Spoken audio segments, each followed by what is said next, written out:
उत्तराखंड की ग्रीष्मकालीन राजधानी गैरसैंण में स्थित भराड़ीसैंण विधानसभा भवन अब सिर्फ लोकतांत्रिक विमर्श का केंद्र ही नहीं बल्कि उत्तराखंड की समृद्ध लोक कला, संस्कृति और परंपराओं का जीवंत प्रतीक भी बनता जा रहा है। विधानसभा अध्यक्ष ऋतु खडूड़ी भूषण की पहल पर विधानसभा परिसर में राज्य के स्थानीय कला और कलाकारों को प्रोत्साहित करने के उद्देश्य से विभिन्न लोक सांस्कृतिक विषयों पर आधारित पेंटिंग्स और रम्माण के पारंपरिक मुखौटे स्थापित किए गए हैं। विधानसभा अध्यक्ष ऋतु खडूड़ी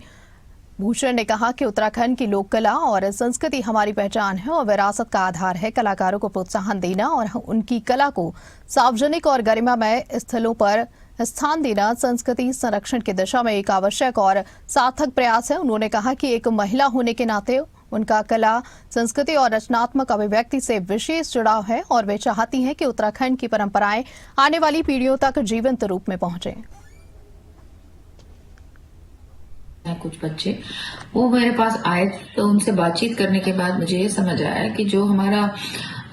कल्चर है, जो हमारे यहाँ देवी देवता हैं, जो हमारे यहाँ मेले होते हैं, उनकी अगर हम तस्वीरें बनवा पाए, पेंटिंग्स बनवा पाए और अपनी फोटो गैलरी पे अपनी गैलरीज में लगा पाए तो जहाँ एक तरफ बच्चों को प्रोत्साहन मिलेगा वहीं दूसरी ओर हम अपना कल्चर भी वहाँ पर दिखा पाएंगे। इसी के तहत मैंने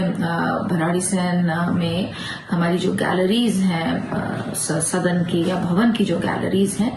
उसमें हमने गंगा माँ की, नंदा राज यात्रा की,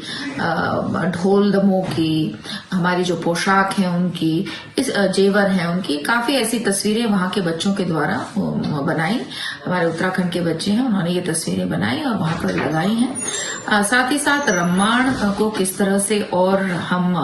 हाईलाइट कर सकते हैं, रम्माण को किस तरह से हम ज्यादा से ज्यादा लोगों को तक पहुंचा सकते हैं, उसी कार्य में मैंने वहां पर जो हमारे मास्क बनाए जाते हैं, जो ट्रेडिशन है रम्माण का, मास्क बनाने का जो ट्रेडिशन है वही हमने वहां पर मास्क भी बनवाए हैं और उनको भी लगाया है। प्रयास वही है कि हम अपने आर्टिस्ट को प्रोत्साहित करें। जो नई जनरेशन आ रही है, जो नए बच्चे हैं, वो आकर देखें कि हमारा किस तरह का कल्चर है और किस तरह के हमारी संस्कृति है, कैसे हम उस संस्कृति के साथ आगे चल सकते हैं।